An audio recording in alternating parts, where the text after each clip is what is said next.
welcome everyone. Thanks for joining me today.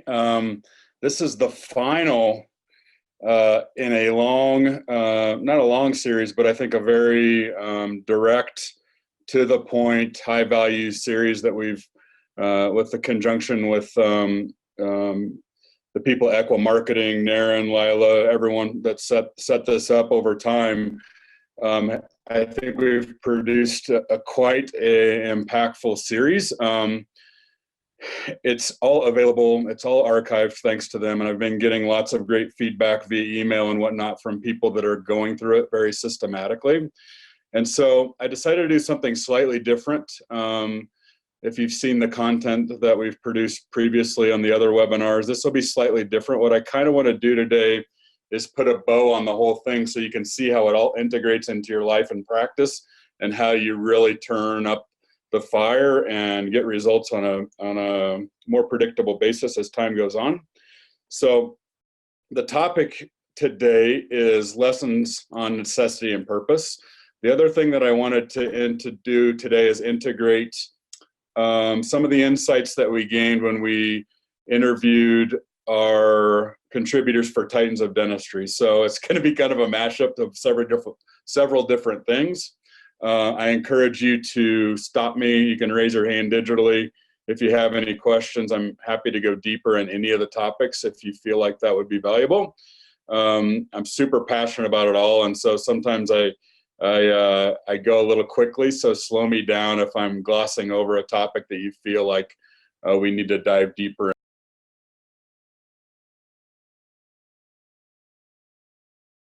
Can be really valuable.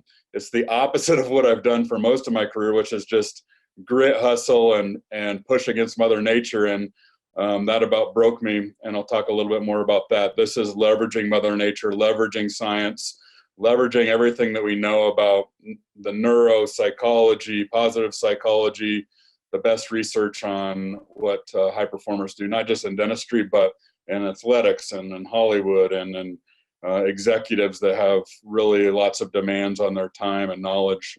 So I'm happy to share this with you. And again, let's dive in, but stop me if you have any questions along the way.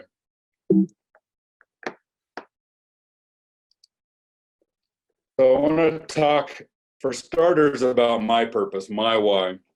I have a 9-year-old son. His name is Bennett. When I moved to Colorado 10 years ago, my wife, Kara, was pregnant with him, and we came here to pursue a dream. We had a perfectly good life in North Carolina, nice house, nice cars, nice jobs, but like Jim Collins talks about, good is the enemy of great, and there was something more that I was longing for, and a lot of that was driven by experiences I had living in Europe for 4 years when I was an Army dentist. That dream pursuit very quickly turned into a nightmare for me. Struggles with team, which is pretty common in dentistry. I wasn't a capable leader at the time. Struggles with cash flow, maxing out credit cards. And when it was time to deliver Bennett, it was actually in the 7th or 8th month, premature. Kara got really sick and was had to be medevaced to Denver, a flight for life to save her life and the life of Bennett. I remember driving over that snowy pass wondering, like, is everything that I've ever worked for, is this dream about to be like snuffed, completely wiped off? And so thankfully he was born the next day about 2 a.m. without drugs, kind of a miracle, quite frankly. He had the best doctors available for the situation, but we came home within a few days of that. A remarkable ending to that story. But I would continue to kind of slog in the practice, trying to figure out marketing, trying to figure out leadership, trying to figure out my kind of clinical mojo all at the same time, which is really demanding on top of becoming, trying to become an excellent dad. And that really is a story of purpose and why, because there were times in the practice where I didn't know if it was going to be a crash and burn. I didn't know if I was going to have to move to Denver and take on an associateship. There are a lot of question marks because things weren't going very well. They weren't going as planned for a lot of reasons. Some were on my own fault. Some were just those curveballs that life throws at you to see what you're made of. And I remember looking at Bennett in his crib and kind of trembling on the inside from all the anxiety and all the pressure. And I said, Bennett, I don't know how I'm going to figure this out, but I'm going to find a way. And that's a story of purpose and a story of why and a story of necessity that you can take away, because there are going to be times in your career, in your practice, where you're like, I don't know how I'm going to figure this out. And you have to connect to something else.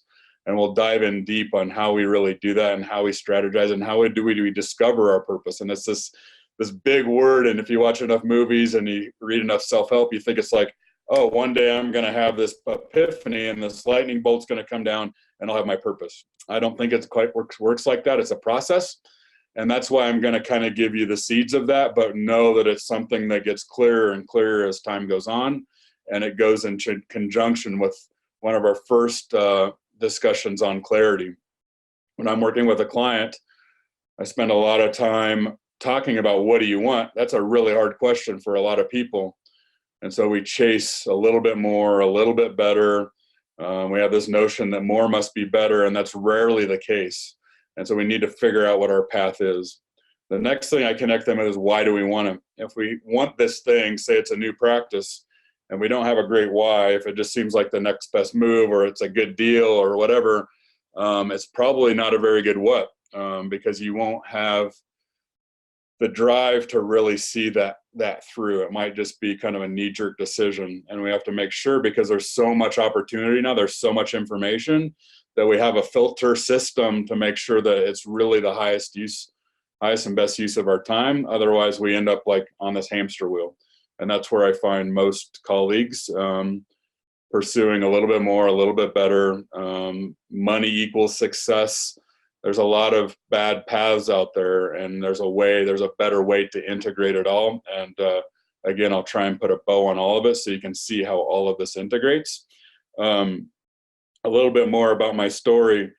That was the beginning of what I consider the pit phase of my career, where just nothing seemed to be working out. Nothing seemed to be going as planned. Some days I would literally say, I just need to make it to lunch. I just need to make it to the end of the day. About 3 years into the startup, when things were just starting to take off a little bit, I found my wife face down on her laptop computer, and she had to be medevaced again to Denver to save her life again. This time I drove across that snowy pass with Bennett, picked him up from preschool, again wondering, like, is this just not in the cards? Is he going to live a life without a mother, and I'm going to live a life as a single dad, wondering what life had in store for us. Again, thankfully, it has a miraculous and hopeful, a very positive ending. Kara had 2 stents put in her neck to save her life. The first couple of days were really touch and go, because there was so much bleeding on her brain that it was causing some more problems, and they thought they were going to have to do a craniectomy to relieve the pressure.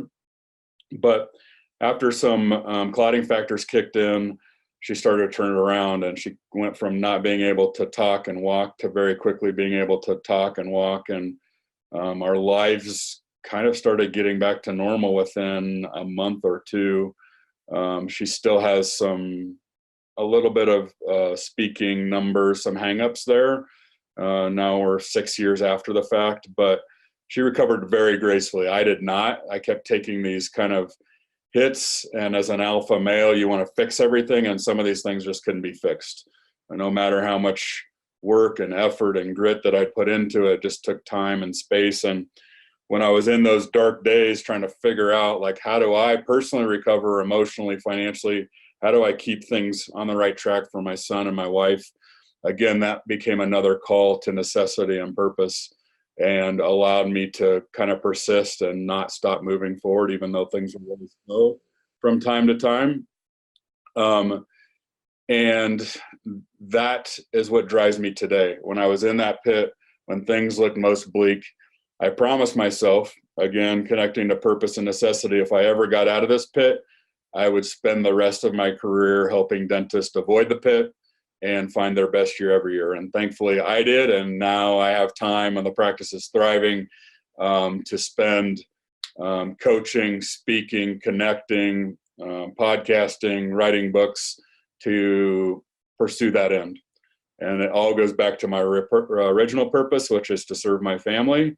and to be a really good example for Bennett on how to take an idea, make it a reality, how to take a difficult time and turn that obstacle into an opportunity. So I set that groundwork for this story and this explanation as we dig into necessity and purpose. Those two words to me are sometimes one and the same. They all have their special definitions, but you kind of have your micro necessities where you just need to do a good job for this patient. And sometimes you have the big picture necessities of serving a community and serving a team and serving your family. And the more we can connect to that, the more power we have to push through when times are challenging, and the more momentum we have when times are really going well. So keep that in the back of your mind for now and for the future, for future application. So one of the things that we say in coaching is that you can never leave a place you've never been, and all progress begins with telling the truth. And this is my reality. I find most dentists are not enthusiastic, meaning they haven't figured out how to integrate pleasure and purpose. I'm around a lot of really ambitious dentists, high achieving dentists, but most of them are exhausted. So they're pursuing this finish line that never comes about. It's the I'll be happy when you hit this one goal and then you're ready for the next goal right away without celebrating your victories. A lot of this, quite frankly, is people pursuing this I'm enough, proving they're enough to their colleagues, proving they're enough to their patients. Sometimes it's their spouse, but it's sometimes driven by insecurity, quite frankly. And while I find a lot of these people admirable because they come from a place of service and a heart of gold, they don't see that when they look in the mirror. So part of this is just making peace with, this is a journey and we want everything to be perfect, but it rarely is. And that we need to climb and climb and climb, but we can't do that in a very predictable. High performance isn't sustainable if we're not stopping to smell the roses, if we're not grateful. So that's the integration of pleasure and purpose. I find a fair amount of dentists who reach out to me that are emotionless. They've tried everything seemingly and nothing works, and they have resentment for their patients, they have resentment for their team. They're kind of this emotionless dentist down and to the left. There's a few dentists I run into, not very many, I'm just not in these circles, I think, but that think because they have a dental license that they're entitled to certain things, a certain paycheck, a certain amount of time, days off. You and I know that the marketplace doesn't really care where you went to school or what your GPA was. They care how you're serving them. They care how you connect with them. They care, do you have their best interests at heart? And so my goal in these conversations is to get people trending up and to the right so that we can figure out how do we make it all happen? How do we have a great practice, be a great clinician, be a great leader in the home, in the practice? How do we have wealth, health, spirituality all at the same time? We think of this as an either or game, but there's a way to get them all aligned so they're all serving one another as opposed to pulling one another. And I'll show you a framework that will help you with that if you're not there already. So what is necessity? There's a few things that I think we need to talk about. Necessity, Plato said, is the mother of invention. Like when I was struggling in practice, it created this resourcefulness in me that allowed me to kind of do whatever it took. I'm pretty introverted, but it got me on radio spots and TV spots to get the phone to ring. It was all driven by necessity. So I couldn't cling to shy, introverted Dave Maloley. It had to be something more to get what I needed. And that was, all connected back to wanting to create a great life for my family. Motivation, there's a great book called Willpower Doesn't Work, and it really shows that we have this finite, it's kind of like decision fatigue. We have a very limited capacity for motivation, yet we're kind of trained to wait to be motivated. And so we maybe listen to a motivational podcast or motivational music, but that wears out really quickly. And so we need something that can sustain, and that's necessity. There's also this realization, or this, some people don't find the realization, but I find a lot of people stuck and they're looking for the right time. If you run a business or have a family, you know there's no perfect time to start the business. There's no perfect time for your hygienist to announce that she's moving. There's pregnancies, there's upset patients. There's your own when starting a family. There's no ideal time. And so we need to realize that motivation is for amateurs, and pros do what needs to be done no matter what. So this necessity is turning our shoulds and mights into our essentials and musts. So it's dialing up the need. It's connecting our what's to the whys, like when I was talking about clarity, making sure that we are very distinct about what we want. Over here on my whiteboard, it says life punishes the vague wish and punishes the specific ask. Very clear on what we want, but it needs to have a compelling why, because another dollar will run out, will run pretty thin. And we probably all know, I know several of them, people that do quite well financially, but they're kind of broken because they haven't fostered the health, the spirituality, the relationships that really are the why for most people that are succeeding at a high level over the long term.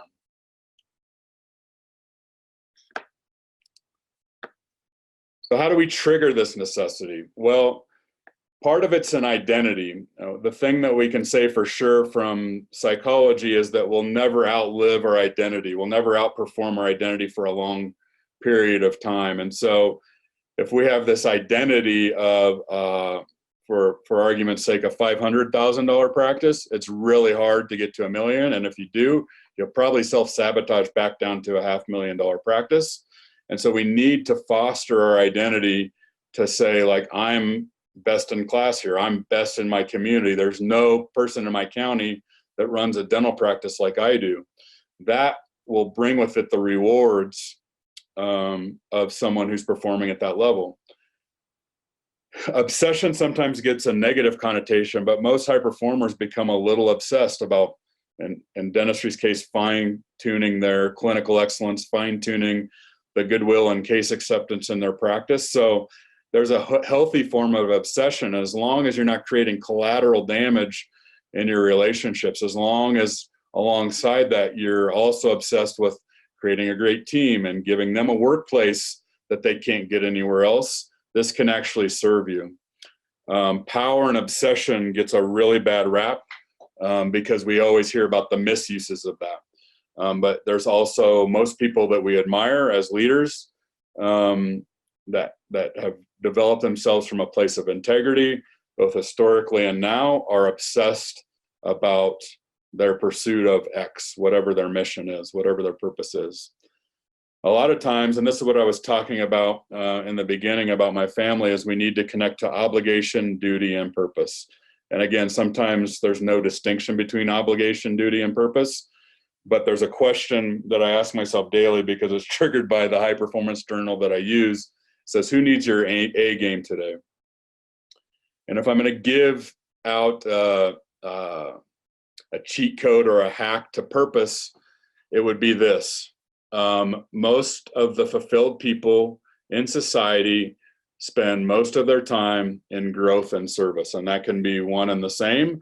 But when we're inside ourselves, when we're so focused on being more and becoming more without any external growth and service, we become very frustrated, like that exhausted dentist I was showing you before, who's sometimes pursuing I'm enough. That's an internal game. If we're not extending that same behavior out and saying, like, I'm creating a great workplace for the 6 team members that work for me, I'm providing unparalleled service and clinical excellence for the patients that trust me. That extension of service is something that can serve you in return, but you can't start with getting, you have to start with giving. And thankfully, dentistry is an awesome profession, that because we serve every day, but sometimes we disconnect from that. And that's where I find most frustrated dentists, is that they forget that they're changing lives, that they're giving people back their confidence, that they're really healing people, and it just becomes a factory job to them. So growth, sometimes I call it expansion, and Service is really the name of the game here if we want to perform at a high level over the long term, which means for me, a lifetime.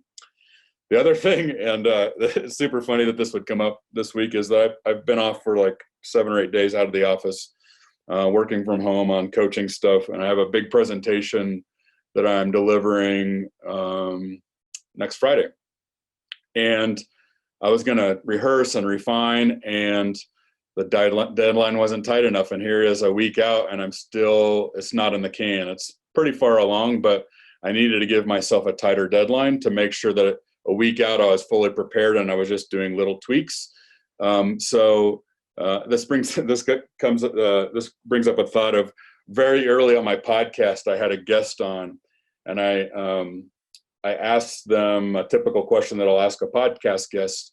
And I said, what's the best advice you've ever received? And he fired back something that kind of caught me off guard. And he said, all projects in right before deadline. And I was like, that's not the smartest thing I've ever heard.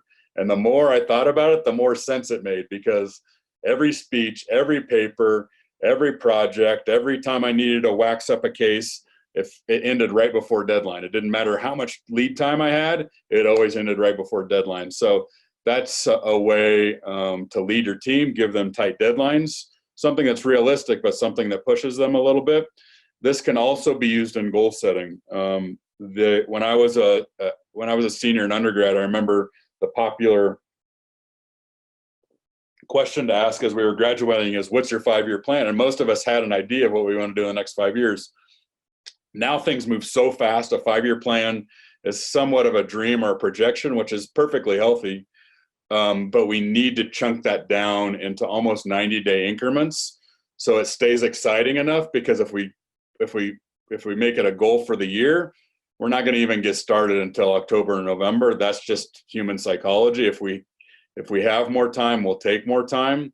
I think that's called Parkinson's law. And a project expands based on the amount of time available. So it's easy to turn a 3-hour project into a 3-day project if we don't have tight deadlines. So all these we can use to trigger necessity and turn our shoulds into musts. I always like to give, I talked a little bit about the pit, and when I was in the pit, and that was financial, emotional. I didn't think very highly of myself. I didn't like who I saw when I looked in the mirror. I wasn't a very good leader for the team. I think my clinical prowess suffered because of all that. I like to give respect where respect is due. When I was kind of developing a plan of coming out of the pit, I told myself, or I wrote it down actually, that I wanted to learn from the very best. So one of my mentors is Brendon Burchard.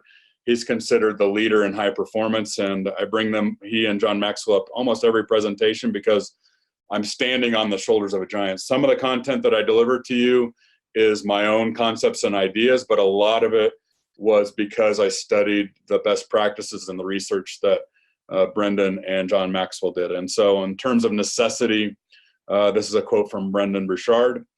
The necessary zone is finding the necessity in giving more, serving more, and contributing more.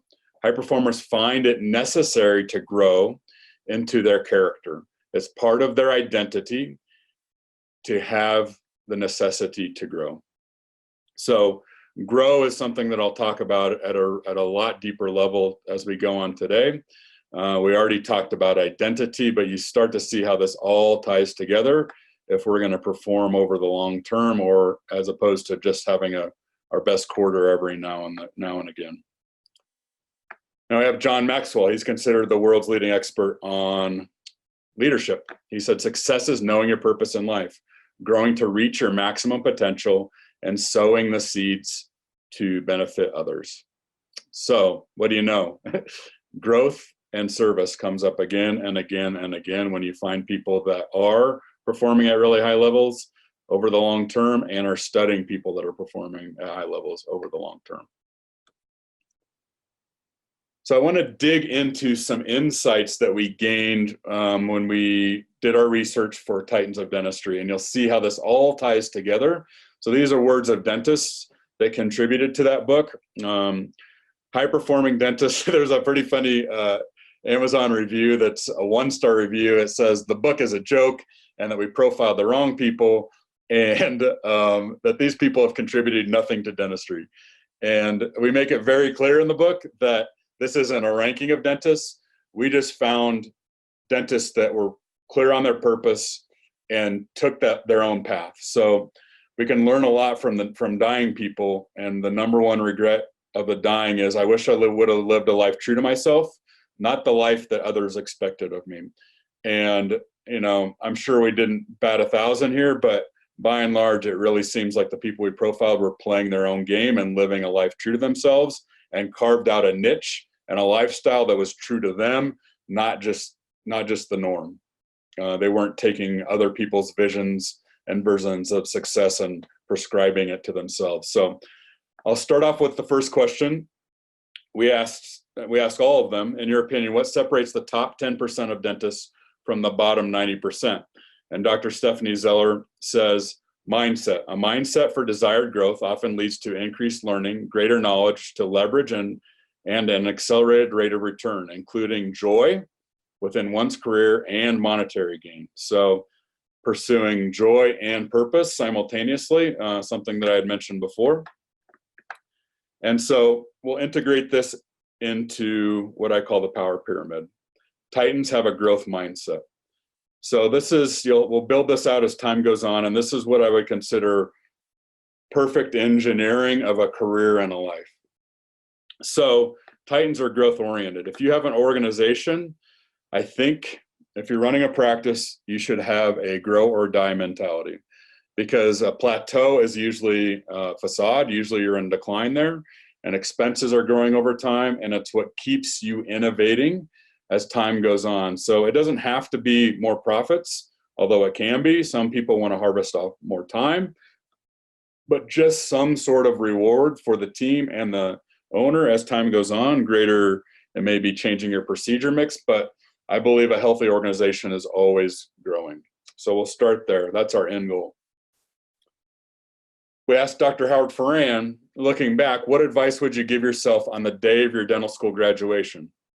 He said, find the best damn people and keep and retain them. If you have the best damn people, you'll build the best damn business. Classic Howard. So Titans are focused on the damn business. What is the business of dentistry? I think in its simplest form, it's goodwill and case acceptance. Goodwill in its simplest form is building trust and exceeding expectations. Case acceptance in its simplest form is helping people want what they need. We have a great business model. Patients know that they should come see us every 6 months. And everything that we're talking about is most of what we're talking about outside of elective care, which is clearly once-based, is degenerative. So it gets worse with time. So nothing is ever cheaper, less painful, less time in the chair than it is today. So pretty easy business model, but we make it really hard. I think sometimes we just have to tell a patient what the problem is, what the consequence or not treatment is, and they'll ask, well, what do we do about it, doc? And so this is a really good business model for any business. Goodwill can easily be turned into your reputation, and case acceptance would be sales in a typical business. But you see how the power pyramid would work for any entrepreneur as I build this out. We asked Dr. Paul Etchison, what's the best advice you ever received? He said, that you need to take time to run your business, not just work inside of it. Much like the theme of the E-Myth, you need to have time to practice with your team that doesn't involve seeing patients. You need to train and communicate with your team so that they can grow your practice and be the best you can be. So he's making a distinguisher of working in the business and working on the business, which they talk about in E-Myth. And he spends time outside of clinical hours working on the team, which I advise all of my clients to carve out time, because the human mind cannot hustle and innovate. Most of our clinical days are spent hustling. You can't innovate, find the holes in the bucket in your practice, develop new ideas, new marketing, even training for the team can't be done properly when you're jumping from patient to patient. So something to think about. Titans are team builders. So you'll see how this integrates into our power pyramid. So we have the organization up here, growth, goodwill, and case acceptance. Then you have the ideal team. This is directly out of a great book from Patrick Lencioni, who's a leadership expert. He says, ideal team players are hungry, humble, and smart. Again, that gives me as a leader a very simple framework to see, am I hiring the right people? Are they doing the right things? If anything's going sideways in my practice, I know it's one or more team members not performing in a hungry, humble, and smart manner. Typically, it's humble, meaning they're putting their own agendas ahead of the team's agendas and the patient and what's in the best interest of the patient. But sometimes they're just being a little apathetic. There's a very strong distinction a leader should make between mistakes of ambition, which I reward, and mistakes of apathy, which you need to fix because that person's not being hungry, and that will eventually become a cancer that it infects the other members of the team. So we have the organization that's supported by the team. We have the team that's supported by the values. The values in my practice come directly out of the mission. The mission I establish, the values and the culture, I have the team establish for a variety of reasons. One is I hear a lot of dentists complaining that they can't find team members with an ownership mentality. Well, you can't expect them to have an ownership mentality unless you give them some autonomy and decision-making power. Two, if you make all the policies, procedures, if all the ideas come down from higher, you're going to spend a lot of time policing those ideas, auditing those ideas. If it's their idea, then they back it immediately because it's their baby. So what I typically say is if they build it, they back it. And I really want to know what makes why besides a paycheck would they come to work? What makes them excited to come to work? What has them leaving fulfilled? And then that's all established in my practice at the beginning of the year. So this becomes the culture. It's very clear. We know when we're coloring inside the lines. We know when something is going sideways, how to bring it back. And the team knows the outcomes that we're striving for, which is growth, goodwill, and case acceptance. How hard is it for a team member to know the patients I seated today, I worked really hard to exceed expectations. I worked really hard to help them want what they need. It's a very easy framework for them to see and know if they're on course or off course. And if they're off course, either they can self-correct or you can help them self-correct through, in different meetings. We have one-on-one meetings, we have monthly meetings, we have team huddles. All of that can be corrected in very short order. But a lot of times you're frustrated at your team because they're not doing what you want, but you haven't given the guidelines on what you want, which is pretty typical in leadership frustration, is that they're trying to hit targets they can't see. So you're frustrated, your patients are frustrated, and they're frustrated, but there's an easier path. So if we have this as the organization, growth, goodwill, and case acceptance, that's supported by the team. This is the organization and the culture. Who supports all that? The answer is you. And that's a bitter pill to swallow for some people. But your name's on the door. If you own the practice, it's your license. If things go awry with your practice, with the board or whatever, they don't care about who works for you. They care about you. And so you need to have that level of accountability. And it sounds daunting at first, but it's actually what sets you free. And I'll dive into that a little bit more now.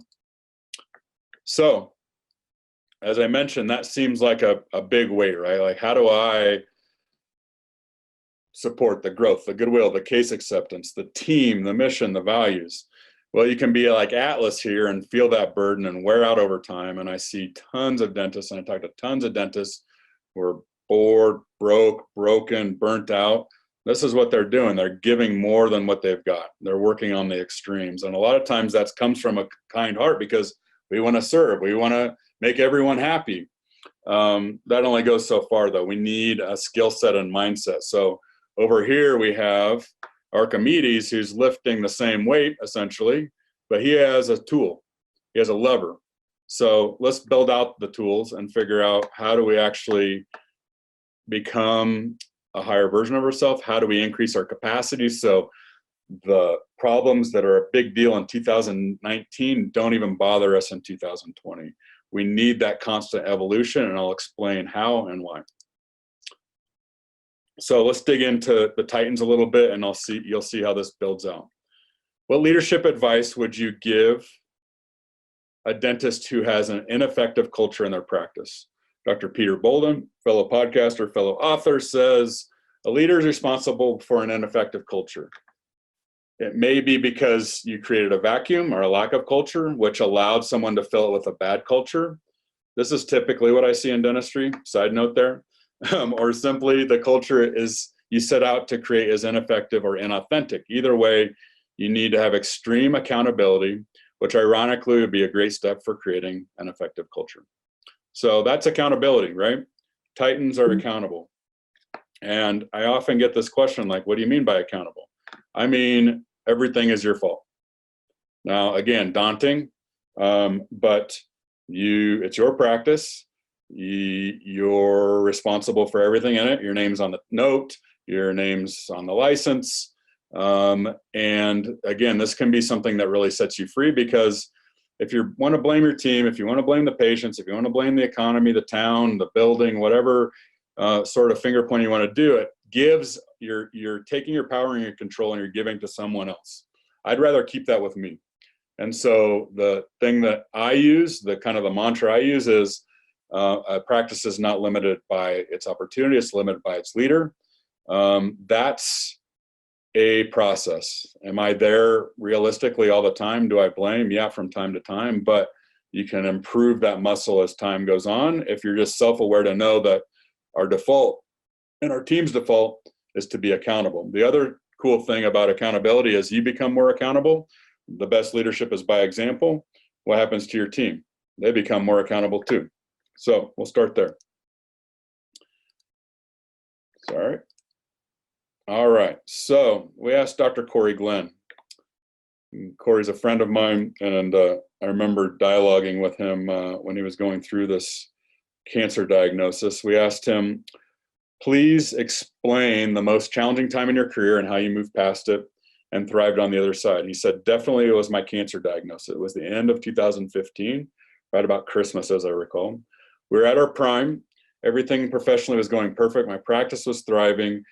I was doing the kind of dentistry that I loved, and my speaking career was just on the verge of taking off. However, I'd achieved all of that at the expense of many other things. I'd been way too focused on work and not my family, my health, diet, or exercise. By the end of that year, I felt miserable. I began coming home every day with excruciating back pain and exhaustion and other strange symptoms. The terrible back pain and hand cramps that were hindering me professionally finally drove me to the doctor, and that's when they discovered I had acute leukemia. I was a wreck, and it suddenly became clear to me that all that stuff didn't matter at all. And the only thing that did ultimately matter in my life was relationships. So that always happens when we have a near-death experience or we're next to one. I can tell you when Kara was kind of in her deathbed after she had the stents placed with her stroke, when the money that was in my bank account or not, the practice just didn't matter. You just wanted one more day. People that I hadn't talked to for a long time reached out to me in support, and you realize like nothing else matters than relationships. But all that to say, dentists are clear, or Titans are clear. They know what they want, they know why they want it, and they know who they have to become to get it. Sorry about the graphic errors here. We asked Dr. John Nosti, what's your morning routine? He said, working out. It helps me set up my energy for the day by starting out on a positive note. So Titans are energetic. One of the things I do with a client right off the bat is try and convince them, this is sometimes a bit of a fight, we try and convince them to sweat before work. Why? Your energy when you walk into the morning huddle matters. If you've got a case of the Mondays and think that won't permeate and create some sort of apathy in the team, you're sorely mistaken. And this physical body will either drive production or hold it back.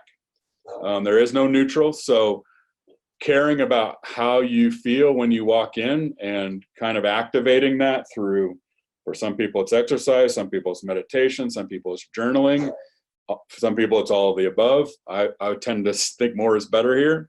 It doesn't need a lot of time, but it just needs your attention for 10 or 15 minutes. You can thrive every day, and it actually makes the days longer. Where I used to kind of tucker out about 4 o'clock, I can just power through, and my 5 o'clock is just like my 10 a.m. because I'm being very cognizant about taking care of me physically.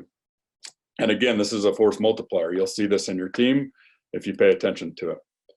What leadership advice would you give a dentist that has an ineffective culture in their practice? We asked also Dr. Rick Workman. So the key is to gain self-awareness of their strengths and weaknesses. Gain 360 anonymous feedback from their team, even if it's difficult to receive. It's feedback that needs to be learned. Ask your team for help and have the courage to listen to them. So a lot of dentists I talk to think leadership means this one directional communication. He's saying it needs to be back and forth, and I couldn't agree more. If you're in a small practice, I'm a big advocate of creating a self-managing team, meaning they essentially become peers with you. Instead of creating followers, you're creating fellow leaders that have their own department, their own roles, their own responsibilities. It's good for them, it's good for you because it gets things off your plate, and it's good for the patients because decisions can be made by the person that's in front of them. But all that to say, Titans are courageous. And I think in dentistry, in life, quite frankly, every decision can be seen as a step forward into courage or back into comfort. And that may sometimes come when you're diagnosing, sometimes when you're treatment planning. A lot of times when you're leading, having those difficult conversations, while they're small, keeps them from festering and getting bigger and permeating the rest of the team and affecting the whole culture. That all takes courage because most of us aren't trained for this. But ignoring it and not being courageous usually makes a bigger problem. We asked Dr. Bruce Baird, in regards to your dental career, what would you like your legacy to be, or how would you like to be remembered? He's somebody who had a lot of fun doing dentistry, who helped a lot of people become more productive, which in turn allowed them more choices in their life to spend time with their families and spend more time with their kids. So when I talk about productivity and high performance, it's about what you're doing, it's about what you're getting done. It's also about getting stuff off your plate and delegating it. And time with your family, like Dr. Baird talks about here, is the most productive time. Times with friends, those relationships that Dr. Corey Glenn was talking about. At the end of your days, that's what you'll wish you had more of, not an extra $10,000 in the bank account. So making sure that all of these things happening, again, and versus, and not thinking it's this tug of war. The power from your relationships can move into your practice, and the power from your practice can feed your relationships and your energy and all these things. If you have the right architecture. Titans are productive. Again, that means getting things done. That means producing good dentistry. That means being a good leader. Meetings are productive. All of this should be kind of consciously engineered in your life. So one thing feeds another, as opposed to you feel like this guilt of I'm at work and I should be with my kids. I'm with my kids and I should be at work, or, all this sort of stuff. You make time for it. It actually creates power and serves one another, as opposed to pulls time and attention from one another. We asked Dr. Gordon Christensen, if you had to narrow down to a couple, what traits or skills do you think are most important in running an uncommonly successful practice? He said leadership, organization, empathy for staff, excellent staff salaries, delegation of all legal tasks to staff. Titans are influencers. Influence is one of my favorite topics because most what dentists want to be, which are have really good case acceptance, be great leaders, make great impact in their communities and in their homes, all boils down to influence. So the marketing of our practice, the case acceptance in our practice, the leading of our practice is all influence. And so sometimes, just like what I talked about before, influence gets a bad name because we see the misuse of influence and power. It can also, if it's packaged with integrity and your intentions are pure, which I hope yours are, it can be a true force of nature and a force multiplier and create an incredible place to work and a incredible place to go to the dentist. And so I would encourage you to start studying influence and never stop, because it's a very powerful lever. Last comment here. What does success mean to you? Success to me means that this is Dr. Mark Costas. Success to me means that I'm living what I believe is my purpose, that I'm making the world a better place, and now I'm serving the people that are most important to me the best I can. I want to be the best husband, son, father, friend, mentor that I can possibly be. So you've heard this term before in this discussion. Titans are purposeful. They know why they're doing things. It's not just chasing another buck. Certainly that should be the fruits of your labor of doing things well. Executing on this should develop some cash flow for you, but that shouldn't be the pursuit. That should be the byproduct of engineering this out correctly. So now you have it all built out here, and I'll kind of dive into this leadership level and how we put this, sorry, I need to slide this over. So this bottom row, clarity, energy, courage, productivity, influence, purpose, and accountability. How do we build that over time? Well, if we're going to leverage human nature, we just start implementing habits, and not be a dentist about it, because when I talk to dentists, if they're sedentary and they're on the couch, they want to go out and run a marathon. That's not how this works. We slowly start stacking in habits. Like for clarity, that might be journaling. For energy, that might be sweating before work. For courage, that may be when it comes time to diagnose and tell patients what they don't want to hear, that you do what's right as opposed to you do what's easy. And you very slowly and systematically start stacking habits in here. You start changing who you are, which is your identity. You start changing your stories and your belief systems, which gives you power and drives that power straight through the culture, straight through the practice, and allows you to reap more and more rewards over time, which I call best year every year.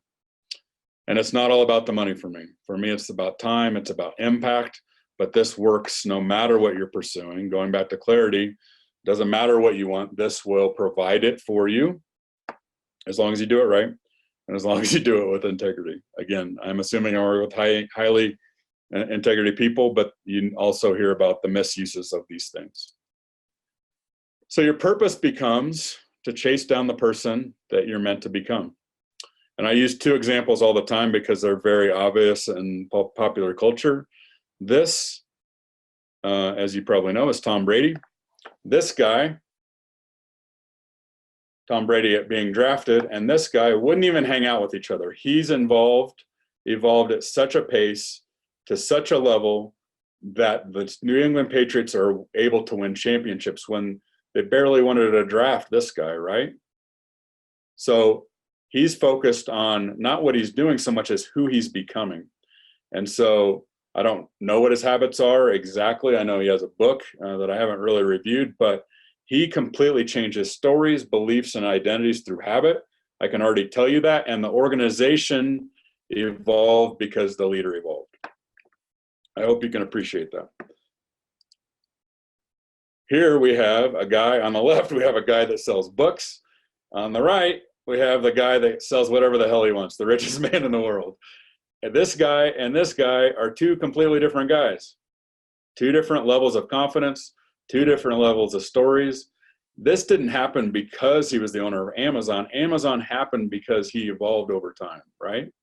And you may love Tom Brady and Jeff Bezos, you may hate them, but you have to appreciate that their organizations were the byproduct, the power of the organization was the byproduct of the leader evolving over time. And so that's why this power pyramid is so predictable, and it leverages science. It's based on science. It leverages human nature and psychology and the things that trip us up. It helps get them out of the way very systematically. And it all connects to your purpose. And that's why I love this purpose pyramid, or this power pyramid, is because your purpose, the purpose of everyone, is to expand and serve in some way. That needs further definition. And that connects your personal purpose with the purpose of your organization, which allows you no upper limit, which is kind of exciting. Again, somewhat daunting, but there's never an upper limit to any of these characteristics. Therefore, there's never upper limit to your organization if you use this system. So most people, when they're tired, they're frustrated, they're exhausted, they have an engineering fail. And so that's what you see here, an engineering fail. I don't know how they're going to figure out this bridge issue, but these cars over here on the left are not getting to the right, and the cars on the right are not getting a lift unless they figure something out. And that's why most dentists that I talk to are those things I mentioned before. They're exhausted, they're burnt out, they're bored, there's something other than fulfilled. It's because no one gave us a good leadership architecture, to start with self-leadership and drive that into the organization. But the highest performers over the long term know this. This is the secret. But this is excellent architecture. This is me as a soldier boy at the pyramids of Giza. Just like the power pyramid, it's timeless, it's majestic. People are in awe of it if you can figure it out. The power pyramid allows you to integrate your life into work and your work into life, so you don't not chasing this fallacy of work-life balance. You're continually getting power. And if things go sideways, which they will, like my health situation might be my wife's health situation, it might be a financial situation, you know how to go back on track because you just double down on what's working. Sometimes that's your spirituality. Sometimes that's your health. You don't rush into the fire and fix it necessarily. You become a bigger version of yourself, even temporarily, so that you have the energy to fix the problem. It's a staffing problem. It's a patient problem. Now you know what to lean on because there'll always be something working in your life to support that. There'll be fires burning as well, but you double down on what's working so that you can fix what's not working and get back on the path of purpose that we talked about today. So, right on time, about an hour in. If any of you have any questions, I know that's like super high level. Everything that we've done leading up to this, the other 6 or 7 hours, really dive into each of those habits, the accountability, the clarity, energy, courage, productivity, influence, and how to build that out. But now you see how it all ties together and how your purpose as a human, as a leader, as an owner of a practice connects to your practice purpose. And now you've got a sustainable model that can just get better over time, and it works as long as you work the system. So you have to trust the system and not think it's too good to be true. So I welcome any questions that you may have. Before we do that, I want to give a big thank you to Nair and everyone at Equa Marketing. They put a lot of time and energy into setting this up, developing the archives that are available to you. I think there's some really valuable content. I know it's created lots of breakthroughs in my practice and life. Most of the success in my practice and my life, I've been at this startup that I mentioned before for 10 years now. Almost all of it, all the magic has happened in the last few years. And it's all a byproduct of working these systems again and again and again.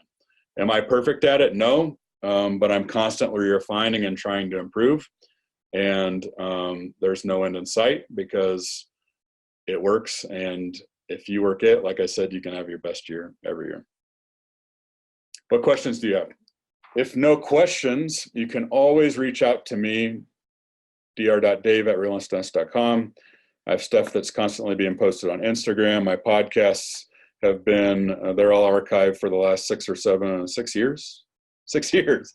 Seems like an eternity when I say that. That's when podcasting was just an infant. Now there's lots of great podcasts. So something that I tell clients and people that I talk to is that it's amazing because these resources, these webinars, like they weren't available. And in 2019, it's the information age and ignorance is a choice. It's a choice. And they used to be, all this information used to cost tens of thousands of dollars and be kept in these silos of CE and consultants that would help your clinical prowess and your practice. And now it's all at your fingertips. So take it, digest it, utilize it, because there's no bigger thank you I can get from teaching this information to see somebody implement it and start having the breakthroughs. So again, reach out if I can be a resource for you. Any specific questions I can answer for you before I close this out? Does it all make sense? And do you see how it all ties together and it becomes a matter of just being very strategic and ritualistic, habitual about who you're becoming and what you're doing, both inside and outside of the practice. It's a real foreign concept, I think, especially in dentistry. And therefore, I know I'm kind of introducing this model a lot of times. And as you think about it, it has more and more layers to it. But I'm glad that I was able at the end of these modules to kind of provide an overview and see how it really I hope you can see how it really connects to who you are, who you want to be. And it's also one of the hardest things, one of the biggest challenges I have in coaching dentists is that we become so academic, so cerebral, that we have to reconnect our head to our heart. And purpose work is a lot of times going back to, what do we love? Why did we get into dentistry? What did I enjoy doing as a kid?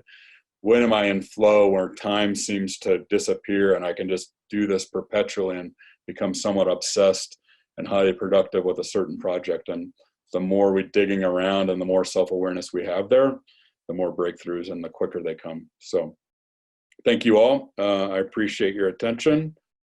It's an honor to serve you.